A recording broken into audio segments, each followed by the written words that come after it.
The laughter began before he even reached the gate. A wealthy crowd stood outside the city's most luxurious hotel, dressed in expensive clothes and surrounded by polished cars, when a tired-looking man pushing a battered cart appeared on the sidewalk. His clothes were torn, his shoes were worn through, and his hands were stained from hours of collecting recyclable bottles and cans. His name was Daniel Carter, though nobody there knew it. To them, he was simply another poor trash picker who did not belong in their world.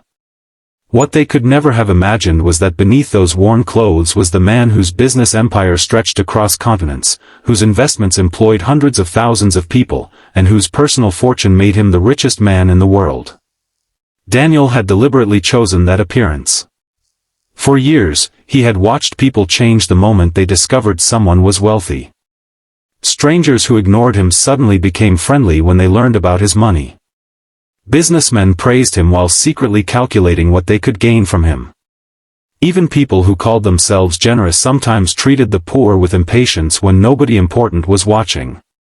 Daniel had become tired of hearing speeches about kindness from people who practiced it only when cameras were present. So he made a decision that shocked even his closest assistant.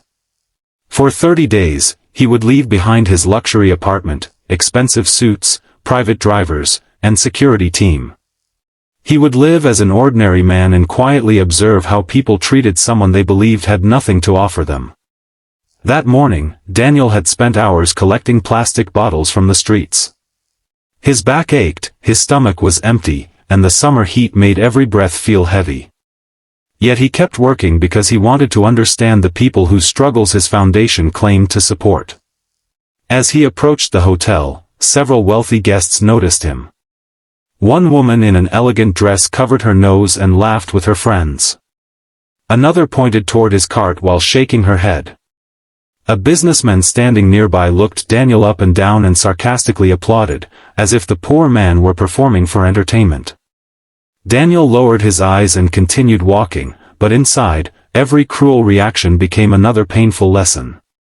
If you believe that humanity matters more than wealth, and that everyone deserves kindness and a second chance, please take a moment to like this video, share it with someone who needs hope, leave a comment, and subscribe to Humanity Tales for more stories about compassion, courage, and second chances. Daniel stopped near the hotel entrance because he noticed a young waitress struggling to carry several heavy boxes toward the kitchen. Unlike everyone else, she did not laugh at him. She looked at his overflowing cart, then at his exhausted face, and quietly offered him a bottle of cold water. She introduced herself as Mia and told him he could rest in the shade for a few minutes. Daniel was stunned. He had expected another humiliating encounter, but instead, a woman who earned very little herself had shown kindness to a stranger who could give her nothing in return.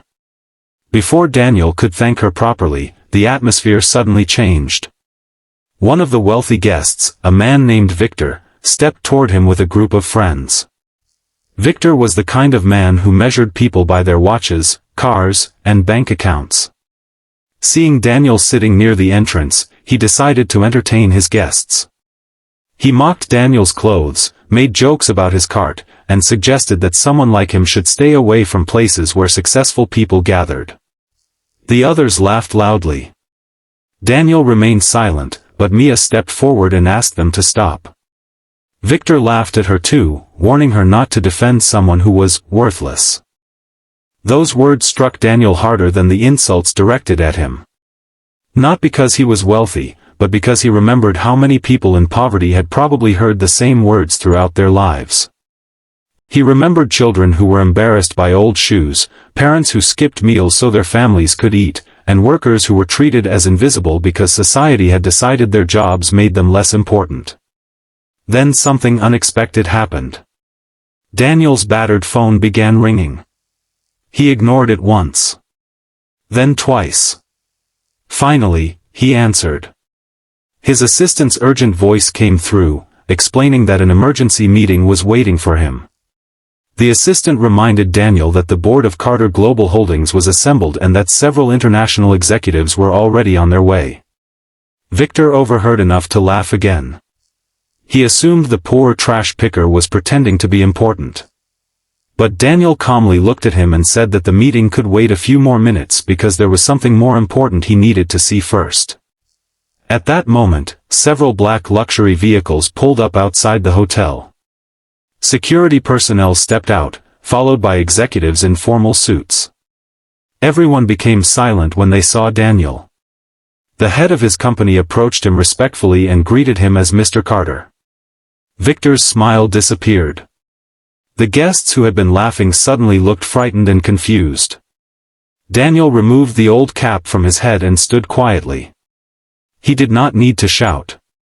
He did not need to insult anyone back. The truth itself was powerful enough. The man they had mocked, humiliated, and treated as worthless was the owner of the hotel chain, the founder of one of the world's largest investment companies, and the richest man on the planet. Victor turned pale. The woman who had laughed earlier suddenly tried to apologize. Others rushed forward, pretending they had misunderstood the situation. Daniel listened silently, but his eyes remained on Mia. Then he made an announcement that surprised everyone. He said he had not spent those 30 days pretending to be poor because he was ashamed of his wealth. He had done it because he wanted to discover whether people could see human beings without first seeing their money. He explained that wealth could purchase comfort, but it could never purchase genuine character. Daniel then announced that Mia would receive a scholarship through his foundation and that the hotel would establish a new program guaranteeing respectful treatment and fair opportunities for workers and people experiencing poverty. He also ordered his company to expand its community recycling initiative, creating stable jobs for people who had previously been ignored by society. As for Victor, Daniel did not humiliate him.